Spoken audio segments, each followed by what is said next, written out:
Hello, Cancer, Sun, Moon, Rising, and Venus signs. Kamusta kayo? Sana po'y nasa mabuti kayong kalagayan. Welcome back po sa Star Tarot. Kung bago kayo dito, welcome din kayo. Thank you sa inyong support. I truly appreciate it and God bless you all. Tignan natin ang mga messages ninyo for today. For Cancer, number 28, expectations. Ayan, so marami siguro kayong expectations and, expectations sa isang tao or sa inyong sitwasyon, sa trabaho, whatever that is, no? And maybe at this time, siguro nag-re-evaluate na kayo, no? Nag-i-evaluate na kayo ng mga nangyayari sa buhay ninyo. Nami-meet nyo ba yung expectations ninyo or yung mga taong, kung meron kayong expectations sa inyong person, sa mga anak ninyo, mga ganon. Siguro ngayon nagmumuni-muni kayo, tinitignan ninyo, no? If that is being met. So maaring ganon ang sitwasyon dito. Kasi, pick up ko dito, parang ang iba sa inyo gumagawa na o nag-iisip na ng goals ninyo, panibagong goals for 2024.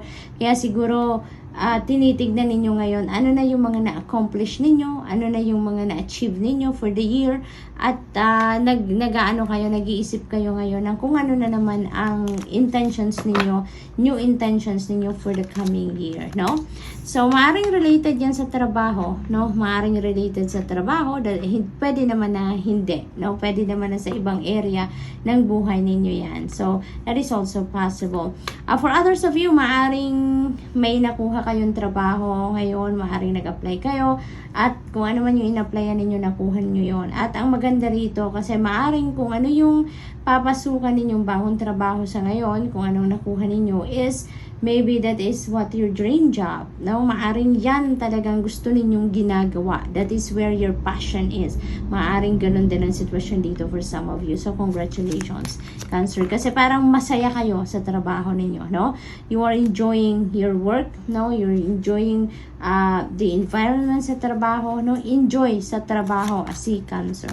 We have number 12, yung privileged lady. Number 12, no, that becomes number 3, which resonates with wealth. So, maaring meron ditong financial gain na parating sa inyo, Cancer. May kaperahan parating, no? There is prosperity and abundance, financial success, siguro, no? Financial freedom, may experience nyo na sa ngayon because of these opportunities. Maari din naman, no, na yung panggagalingan ng inyong prosperity and abundance of financial success could be your work, no? Maaring isa talagang magandang trabaho itong nakuha ninyo, at maaring yan ang maghahatid sa inyo ng financial success eventually, no, Cancer? We have number 37, poverty. Poverty. So, maaring ang iba sa inyo dito, merong financial difficulty na pinagdadaanan, no? Maaring ganon ang ganap. Maaari din naman na merong issue sa trabaho. Maaring ganon din ang sitwasyon ng iba sa inyo dito. Maaring nagkukulang siguro ng oras kayo sa trabaho. Maaring ang iba sa inyo dito natanggal sa trabaho, maagang natapos ang kontrata, na layoff. So maaring may ganon ang sitwasyon ng iba sa inyo. And of course, Cancer, this is not going to resonate with everyone. So just take as it resonates po, okay? So, ang iba-iba tayo na sitwasyon. Kaya kunin nyo lang kung anong sumasakto sa inyong sitwasyon, okay? Ang hindi, leave it for someone else. So maaring yun ang sitwasyon ng iba sa inyo dito, no? Na maaring may problema sa pera. But you know what? Huwag kayong mag-alala. Because yung card na to is number 37. And number 37 becomes number 10. Diba? 7, 8, 9, 10. Yun. So, and 10 resonates with endings and beginning. No? Endings and beginning. So, maaaring ang iba sa inyo talaga, kung ano man ang financial situation ninyo ngayon na hindi masyadong maganda, that is coming to an end, no? That is coming to an end. At kaya naman, maaaring nanggagaling kayo sa ganitong sitwasyon, natanggal sa trabaho, maaring nabawasan ng oras sa trabaho, maaring nag-quit na din ang iba sa inyo, so maaring ganoon. But there is an occupation card dito. So, this is possible ng iba sa inyo, may iiwanan kayong trabaho or meron kayong iniwan na trabaho at merong papasok na bagong trabaho. May bagong opportunity dito para sa inyo, para sa bagong money path ninyo, no? Which is your new job. So, maaaring ganun ang sitwasyon. Endings, sometimes, things has come to an end dahil meron naghihintay na mas maganda. 'di ba? Minsan may sinasara tayong pinto sa buhay natin because there is something new na magbubukas, 'di ba? Yung ganun yun eh. Pag merong nagtatapos, may magsisimula. Pag merong nag-end, merong magsisimula, 'di ba? Merong bago. Kaya this could be the situation for some of you, Cancer, no? Magtatapos na ang trabahong yan, nagsara ng pinto para sa iyo ang trabahong yan because there is something new na about to come in sa buhay ninyo na yun ang mas magiging maganda ang sitwasyon mo. Mas magiging prosperous and abundant ka dyan. Mas magiging financially stable and successful ka dyan sa bagong trabaho, no? So, ganun lang ang buhay. Cycle, 'di ba? Cycle. So, tingnan natin kung ano pa ang ganap. We have number 25, high honor. Maaari din talaga na related dito sa occupation ninyo. Ang iba siguro sa inyo dito, Cancer, no? Ay talaga namang stable siguro dito sa inyong trabaho. And, maaari ngayon, no? After few years na pagtatrabaho ninyo, nakita ng boss ninyo, ng mga superiors ninyo na dedicated ka, committed ka, magaling ka sa inyong trabaho, kaya maaring may potential ka na talagang umangat, no, ang inyong posisyon sa trabaho. So, maaring promotion ito na matatanggap ninyo dito for the job well done, no? Maaring promotion, maaring mabigyan ka ng pay raise, maaring ganon ang ganap dito for some of you. But definitely, no, may financial reward dito na makukuha ka, no, sa pag-angat ng inyong trabaho. Number 32, despair. This could be related to this poverty, no? Yeah, maaring yan ay related dyan sa sitwasyon na yan. And look at this. We have number 32. Number 32 becomes number 5 because 3 plus 2 is 5. And 5 resonates with change. See, Cancer, things will change for the better. Yun ang lagi ninyong alalahanin, no? Nothing is yet set in stone. Everything changes. Everything evolves, 'di ba? Kahit mga tao nag-i-evolve, lugar nagbabago, 'di ba? Lalo pa kaya ang sitwasyon ninyo, no? Cancer, lahat ay nagbabago in a second. Kaya wag kayong don't despair, no? Don't despair kasi maaring ang iba sa inyo yung parang feeling ninyo siguro hopeless na yung inyong sitwasyon, no? Don't despair, don't think like that because pag yan ang iniisip ninyo na mas pinoproblema ninyong problema na kung dadami pa ang problema niyan. Kasi lalahanin din ninyo na our thoughts are very powerful, our feelings are very powerful. Kung anong nararamdaman natin, anong naiisip natin, yan ang nagmamanifest sa 3D reality natin. Kaya dun tayo sa prosperous and abundant energy kumapit. Dun tayo yun ang isipin natin, ano? Huwag tayo mag-isip ng lack mindset. Doon tayo sa prosperous, abundant and positive mindset para nang sa gayon yun ang ma-attract natin sa buhay natin. Magkaroon ng positibong pagbabago ang mga sitwasyon natin sa buhay, no? So, privileged lady is here and that resonates with prosperity and abundance, no? Cancer, kaya kapit ka lang sa kung ano ang best possible outcome sa inyong sitwasyon. Okay? Don't dwell on the problem itself anymore kasi alam nyo na, nalaman nyo na kung ano ang problema. Kaya wag nyo nang isipin pa. Ang isipin natin ngayon, anong magagawa natin para mas maging maganda ang sitwasyon natin. Para mas mag-improve ang sitwasyon natin to be a better situation. So, dun tayo sa positibo lang, no? Para nang sa gayon, ma-attract natin itong prosperous and abundant energy na yan at maibsan ang dinadala natin sa dibdib na mabigat na problema yung mga ganon, no? So, think for what is positive, no? Para sa gayon, yun ang matrack natin. Positibong pangyayari, positibong experiences sa buhay natin, maging prosperous and abundant tayo, okay? So, good luck and that's all I have for you for today. I hope nakatulong ang mga mensaheng ito in some way. Thank you for watching. Love and light. Namaste. Hello, Scorpio, Sun, Moon, Rising, and Venus signs. Kamusta kayo? Sana po nasa mabuti kayong kalagayan. Welcome back po sa Star Tarot. Kung bago kayo rito, welcome din kayo. Thank you sa inyong support. I truly appreciate it. God bless you all.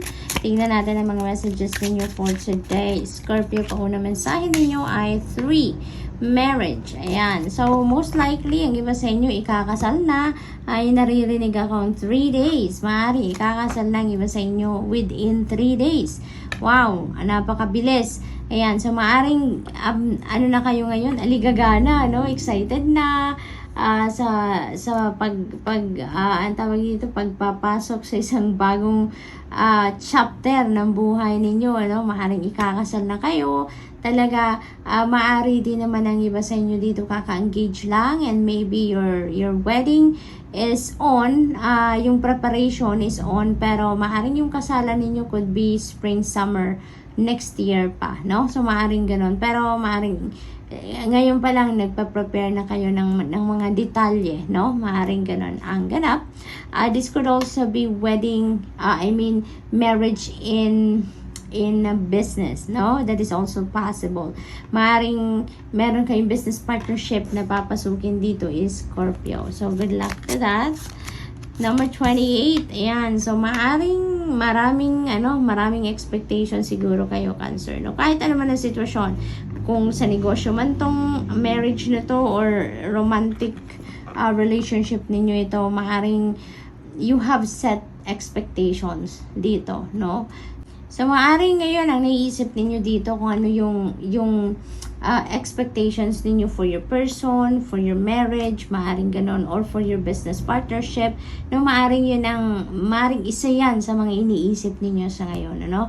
Maaring isa yan sa mga pinaggugugulan ninyo ng panahon ngayon, because maybe you're also thinking, how are you going to meet those expectations, diba? Maaring anong gagawin din ninyong effort para mangyari kung ano man yung mga in-expect ninyo. So, maaring ganon ang ganap ng iba.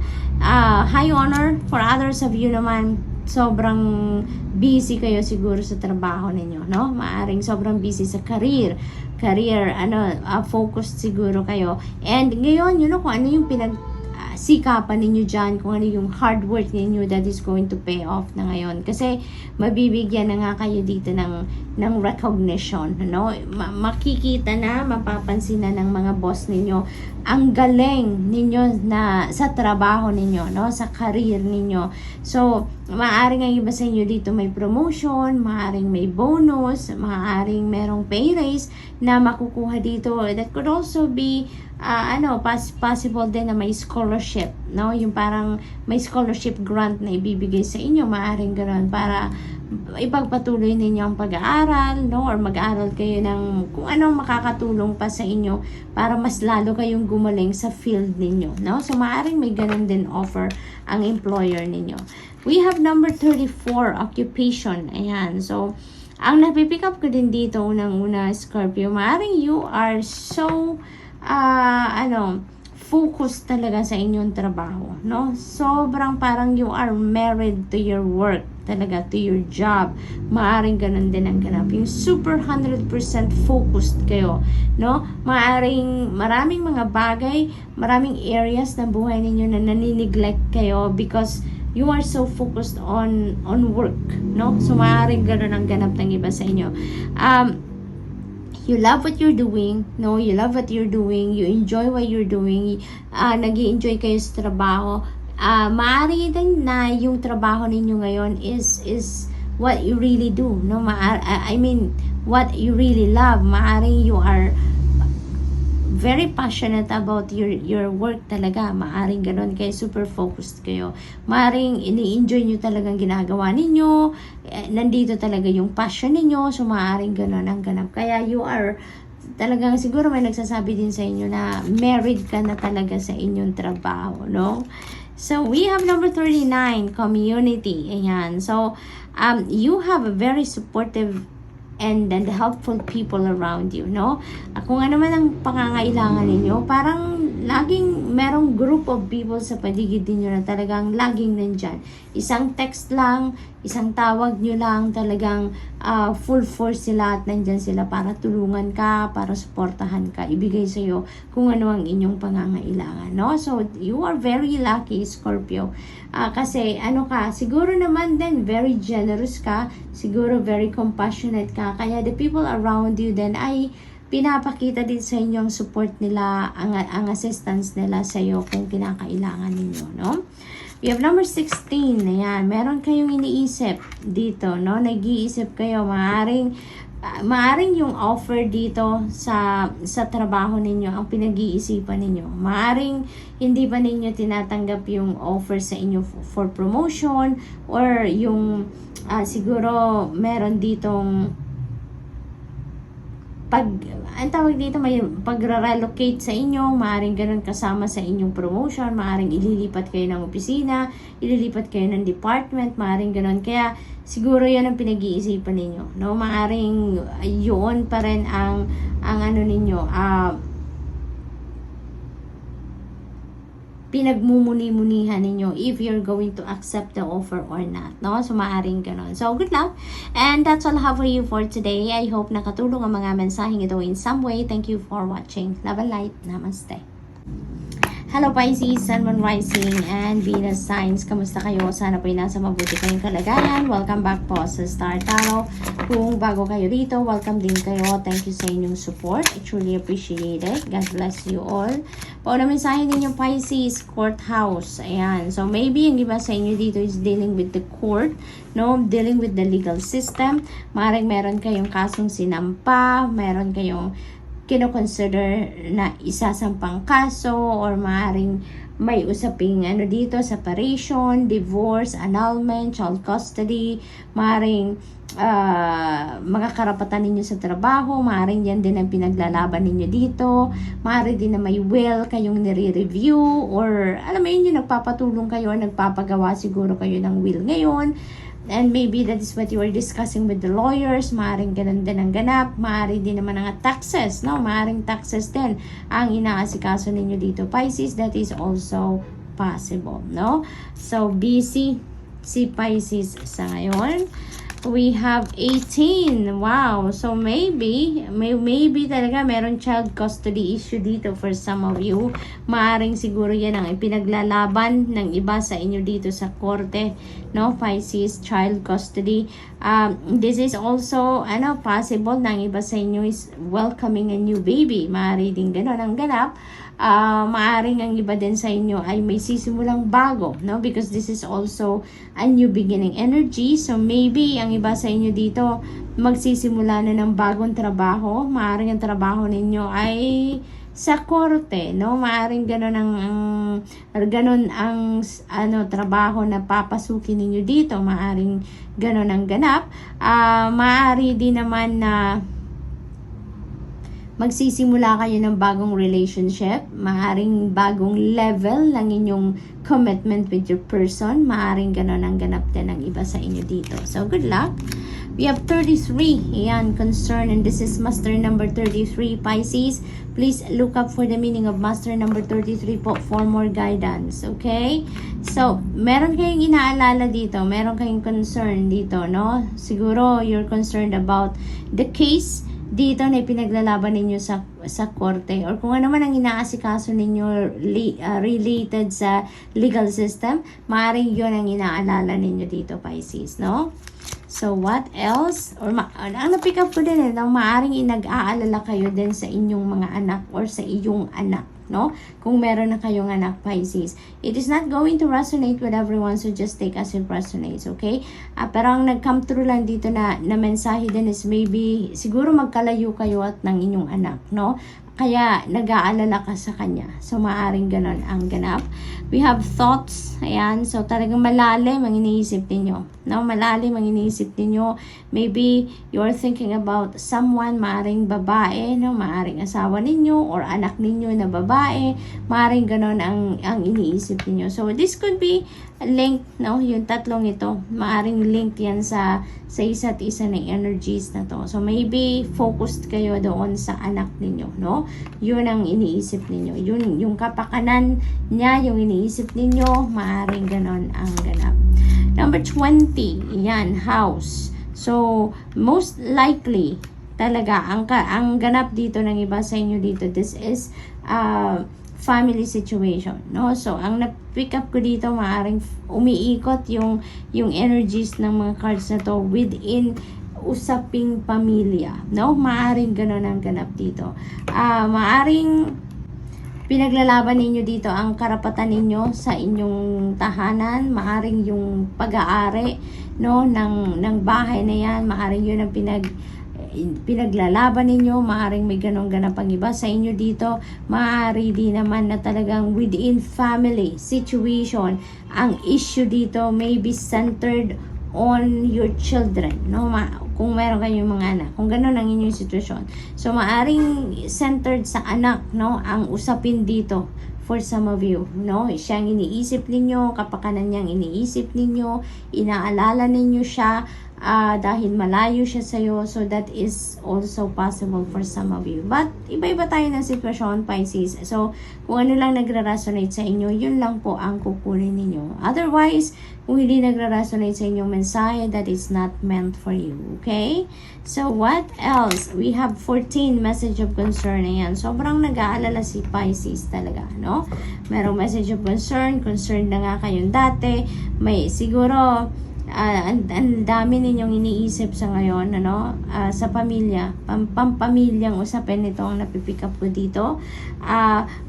Meron kayo siguro na balitaan, kaya nai-stress na kayo sa kakaisip. But you know what, Pisces, whatever the case may be, hindi rin naman makakatulong sa inyo kung mag-iisip kayo na mag-iisip, 'di ba? Bago ninyo gawin 'yan, magdasal kayo, ipagdasal ninyo 'yan, lift it all up, no? Kung ano man ang concerns ninyo sa buhay ngayon, lift it all up to God, lift it all up to your angels para tulungan kayo. Kasi alalahanin ninyo na kahit gaano kabigat ang problema natin, kapag ino-offer natin 'yan sa Panginoon, ino-offer natin sa mga angels natin, kahit ang bigat-bigat ng problema natin kung iisipin natin, pero gumagaan yan, no? Dahil tinutulungan tayo. Yung parang pinapagaan ng Panginoon at ng mga angels natin ang ating pakiramdam, binibigyan tayo ng enlightenment, ng clarity, ng guidance, diba? Kaya parang lumilipas lang din ang araw na kay gaan, kahit alam natin na meron tayong problema pinagdadaanan, pero kay gaan lang din ang pakiramdam natin at mas nakakapag-focus tayo, 'di ba? Kaya i-surrender ninyo 'yan, no? I-surrender ninyo 'yan, problema ninyo sa divine universe, sa Panginoon at sa iyong mga angels, so that they can come and rescue.